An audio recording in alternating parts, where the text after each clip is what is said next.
the top 3 lessons from 30 years in real estate, actually 34 to be exact. I have with me today a very special guest who's seen the highs and the lows of real estate. Her perspective is one that you need to hear.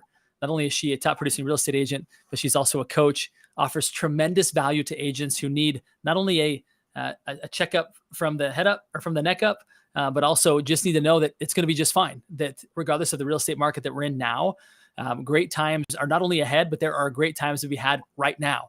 So today's episode is going to be one that you're not going to want to miss. It's going to give you the right perspective. And also, again, the top 3 lessons that you are going to want to learn and know and understand and keep with you during today's current real estate market. Question is this: how do those of us in the real estate industry with crazy amounts of ambition, how do we think bigger than the building of our own empires? How do we simultaneously seek success and significance, income and impact? My name is Justin Stoddard, and this is the Think Bigger Real Estate Show. All right, welcome back, everybody, to the show. Again, I'm excited to welcome Debbie DiMaggio out of the Bay Area here with us today. Debbie, thank you for coming onto the show today. Thank you so much for having me. I'm really excited to be on your show. You know, it's fun as I read through the bios of the people that I get to spend some time with. It's so impressive. I'm just going to share with our audience a little context on you. And again, more importantly, I think what they're going to want to know from all this experience is, again, your top 3 lessons, which I've heard you speak, and I love every one of them. This is going to be so important for everybody to listen to. But you've been a realtor since 1989, 34 plus years, successfully launched Our Real Estate Co. during the recession of 2008, 2009. Incredible lessons for today's market. You've been a marketing director and a coach since 2009, a 4-time author, master networker, consummate connector, serial entrepreneur, mentor, and philanthropist with one goal in mind, which is to help others achieve their goals. Spoken like one of my true friends. Like, this is perfect, Debbie. I love everything you've said so far. So without further ado, let's dive right in. If you could just share with us, in fact, let me do this. How did you get into real estate? And maybe what's one key lesson that you learned during the downturns of the 80s and obviously 2008 when you were starting your brokerage? What are a couple key lessons? And then we want to get into the 3 top things that you've learned in your 30 years of real estate. Perfect. So the first thing, I got into real estate by accident. I always knew growing up what I didn't want to do, which was to get into real estate, because my dad was in real estate and he was always working. He was always on the phone. But just the quick turn was I did get into it later in my 20s, transacting leases. And I loved it because I love the movement and the newness and not sitting at a desk and being your own boss. And that's what I love about real estate. And the next question was, what was the next question? What did you learn during the downturns? Yes. So, well, that kind of leads into my number 1 is you have to know yourself, and you have to be so passionate about what you're doing, or there's no way you're going to go through a downturn. You just have to love what you do and believe in it so much that you have to want to do it every day, because you will go in ups and downs in markets and in life. But if you're not passionate about something, there's no way you can be sustained. Absolutely not. You could have side hustles. Like, I listened to something this morning on Barbara Corcoran, and what she said,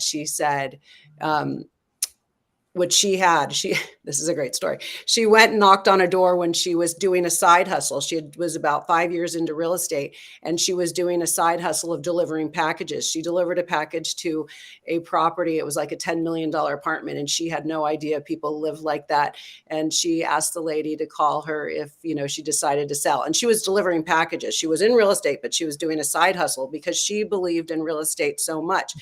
So then 10, 20 years later, she went and bought that apartment for $10 million. So being passionate, but also having a side hustle so you can continue to do what you want to do, right?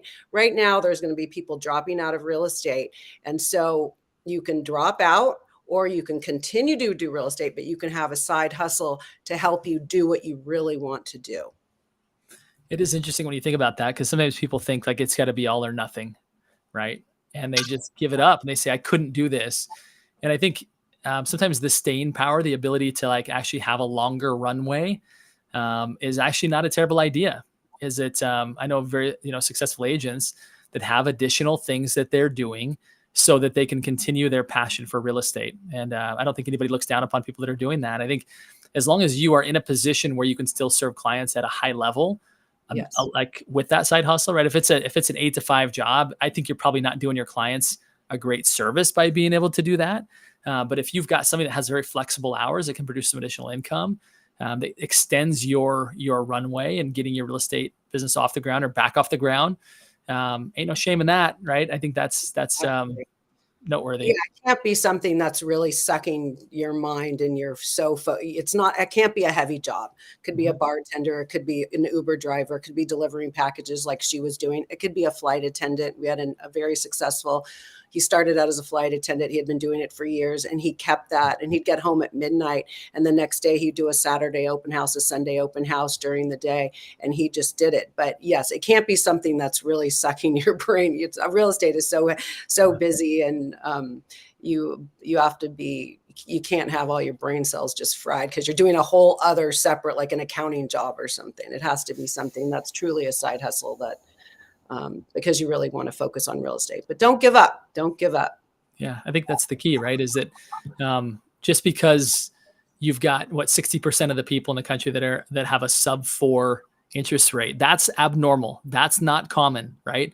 Right. And so you shouldn't be so hard on yourself to say that I couldn't do this, when in actuality it's extreme circumstances that are causing a decreased property flow and opportunity flow, to where, hey, if you got to do something that doesn't take all of your time and doesn't take all of your bandwidth in order to keep the passion alive. Yeah, I agree. I agree, Debbie. I think that there's great agents who otherwise might, turn it in and say, this wasn't for me, when they're actually doing a disservice to the people that know them and trust them and like them, if they were to keep their hands in the game. Yeah, exactly. You just got to stick it out. Just like, look at all the tech people who started in garages and everywhere. I mean, you've got to stick it out, and you've got to have, number one, passion for it. Yeah. And let's go into that passion a little bit here, because I do believe that when you have the passion, you'll do whatever it takes. Yeah. How does somebody reinvigorate their passion if they feel like somebody's, like the market's thrown water on their passion? Yeah. What do you do about that? Like what coaching would you give to somebody?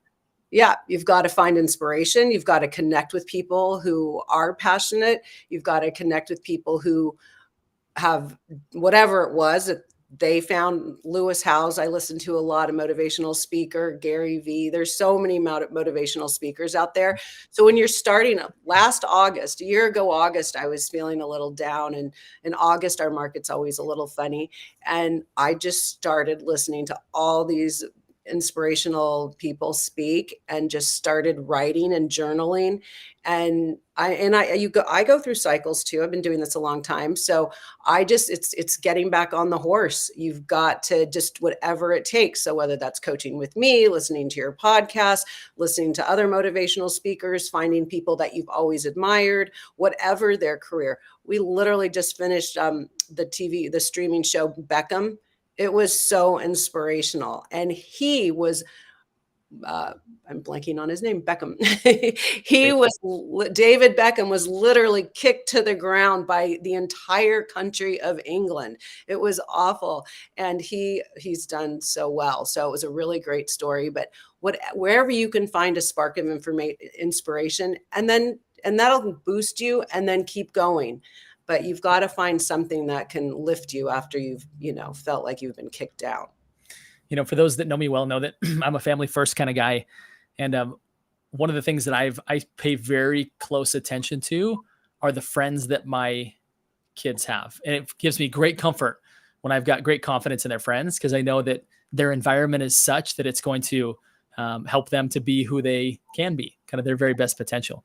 And I always look when there's someone who I have less confidence in that's going to produce potentially a lesser environment for my kids. I'm very aware of that. Yep. And I know that because that's exactly what you're talking about, is that if you don't feel passionate, if you don't feel inspired, you've got to change your surroundings. You've got to change your environment, because your environment will bleed into you for good or for evil, right? Like you will actually become a product of the environment in which you put yourself in repeatedly. And I think, yes, if any agent out there is feeling a lack of passion, a lack of truly being connected to this bigger passion that once got them into the industry, you've got to find that, whether it's connecting with them, in all the different ways that Debbie describes. I love it, Debbie. I couldn't agree more that passion has to be at the center of what we do. Let's go to tip number 2. Yep.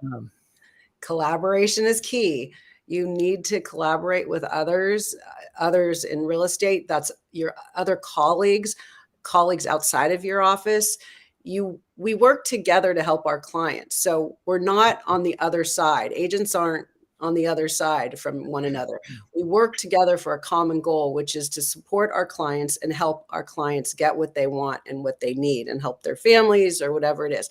So it's funny. That's always my number one rule when I'm coaching my agents today. In an hour or so, I'm going to be coaching a new agent. But it's so important, and people don't realize that. The first thing I say to a new agent is get out there on broker tour, go meet the other agents, look at the inventory, but you're going to be presenting an offer for your client one day to one of those agents. You need to be known. They need to know that you're a kind person, you're engaged, you're not just a part-time realtor. They want to trust that you're actually, if you are going to present an offer to them and they accept it, they want to know that you're a kind of person that's going to follow through on your word. So I can't express how important it is to collaborate with other agents. They're not competitors. I remember sitting across the table from an agent who was pretty new to the business, filled with passion. So he would have checked box number 1 for you. But he said, my job as the agent is to win. And if the other agent, if the other client on the other side of the table is winning, then I didn't win. I actually need to take my winning so far that the other person loses. I was taken back by what he said. And I've since realized that the most successful agents out there don't actually think that way. And I think he's probably come around. I won't mention his name here. I think he's probably matured a little bit in the industry and realized like it actually takes 2 sides of a transaction for the transaction to go through. And the ego check of saying I won is actually detrimental to the overall transaction and your future as a real estate agent. And I couldn't agree more, is that collaboration is key, not just in getting to the table, but also getting it all the way across the finish line. And tons of wisdom in that. It's funny you mentioned that. Debbie, I authored a book called The Upstream Model. And in there, I talk about the collaboration with other professionals outside of real estate, that oftentimes that can be the best source of business possible. 100%. Oh my gosh, for sure. I'm actually run a company called Pro Insight, who's the main sponsor of this show. And we teach professionals how to do exactly that, how to collaborate with, whether it be estate attorneys, family law attorneys, whether it be CPAs, wealth advisors, et cetera. Because in that collaboration, you'll find not only your ideal clients, but those clients will come to you with you being highly edified. So I love the topic of collaboration. It's at the cornerstone of everything that I teach, and kind of my big emphasis is on that. So I love it. You're going to have to be a guest in my BNI meeting then, the Business International, because that's all about what you just said. Totally. We collaborate and refer to all the different professionals. And that's another part of my collaboration, just piggybacking on what you said. One of my quotes is every whether it's a celebrity, a service provider, a plumber, a contractor, everyone's treated like a VIP. Super good. I love it. Let's move to tip number 3, Debbie. Tip number 3. I have so many tips. Well, kindness and working together. Okay. I would die if that guy was across from me trying to win. It's like, you have to be kind. Yes, you have to be collaborative, but you have to be kind. I mean, it's amazing. Well, how many deals have we won where there's 5 offers on the table, and I might not be the highest, but I'm kind and courteous to the other side. And flip side, when an agent's, been in multiples presenting to me, I know which one not only is going to get the deal done, but also is going to be kind along the way, which is meaning also kind to my client with them in mind as well. So you get the edge. So I might have been asked, if you can come up 10,000 more, you're going to get it, because my client, we'd rather work with you. Vice versa, we've offered that because we knew that the other agent on the other side was going to make it difficult, and she would come back to renegotiate. So kindness might seem so simple and just such a known thing, but it is so important to be kind in order to get what you need for yourself and your client. Oftentimes you hear people being kind when they know there's something in it for them. And there's few things that are more disingenuous than somebody who behind the scenes is a monster, right? Is super rude to everybody. But as soon as they're out in front of clients, all of a sudden sweet. I've seen that in a number of different places in the real estate industry where people that know them best are like, oh, that's not a kind person. But they put on this facade of kindness when it's actually in their best interests. And sometimes they get away with it in the public sphere. But I'll tell you, someone who's genuinely kind, like you said, you end up getting an army of people around you, a brick wall for you, because they know at your core that you have his best interests in mind. And people want to be around that. They want to be around people who are genuinely good, kind people, not just when it's convenient or there's something in it for them, but they're actually good people. Those people win. And, the good guy does win, despite what maybe some people think, that there might seem like there's a shortcut by, kind of doing whatever you got to do to get the deal done. But when you can genuinely be kind, I 100% agree with you. Yeah, it makes a difference. And it's so much more pleasurable when you're working, right? It makes it just much nicer when you're all on the same side. And that happens a lot. And once in a while, we tell our agents, once in a while, you'll get a bad seed.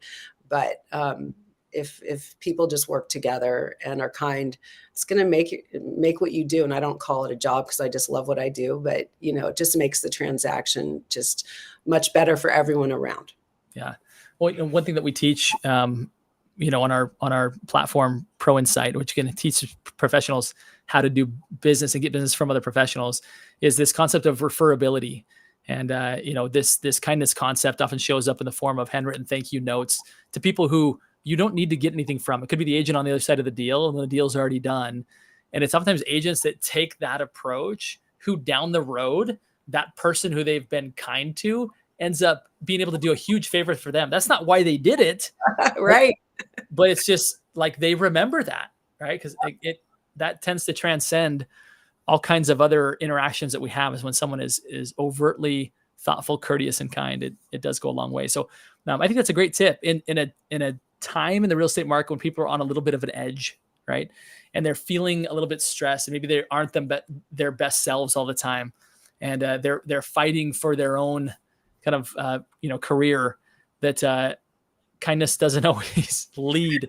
And, right. For you to lead with that will get you much further than I think you may recognize. And what you just said, I just want to point out, which is so true. A lot of times agents will say, well, why did you do that? Why do you spend that time? You're not getting anything from that.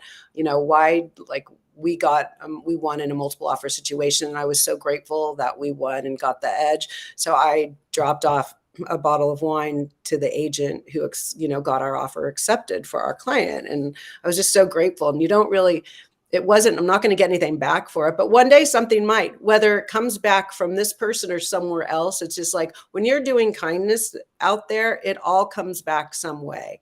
And that's what you're talking about. And just, the handwritten note is one of the things I speak about in my 5 platforms for success. Those little note cards and, handwritten notes they go a long way. Yeah, no doubt. Well, let's review. Point number 1, have passion. Point number 2 is collaboration. And point number 3 is lead with kindness.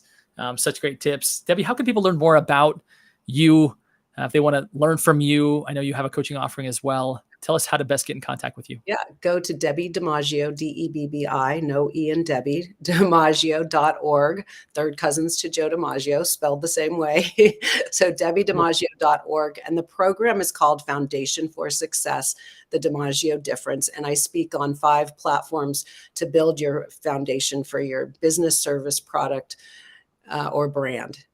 And right now I have a $50 introductory cost for the program. And you can also work with me one-on-one. So good, Debbie. Let me ask you one more question as we wrap up here. You are a big thinker. You've been doing this for a long time at such a high level. And now you're pouring into other people, helping them do the same. What does Debbie DiMaggio do to continue to be a big thinker, to continue to expand your possibilities? What does that look like for you? Yep. You have to take time to tune out. So I was at the spa the other day in Carmel and just sitting there, just thinking. You really have to set some time aside from your regular surroundings. I have an apartment in LA I go to, and you really have to think. I do a lot of listening to meditation and just writing. I do a lot of writing. And that's when my ideas seem to percolate. And I write things down. It's super important. About a month ago, I wrote that I really wanted to start doing podcasts, and this is my 4th podcast. So goal setting is so important, and writing it out. So I'll leave it there with that, but writing out and just brain dumping.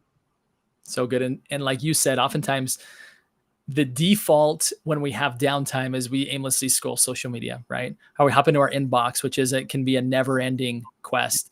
And I love what you said of like separate yourself into a separate environment, one that's maybe healthy for you, right? You talked about the spa, and just take time to think. So few people do that. And when we live in a knowledge economy, we live in an economy that's driven by ideas and the execution of those ideas, we can't emphasize enough how important it is to just take some time to strategically think, reposition yourself, how you're serving other people. It's great stuff, Debbie.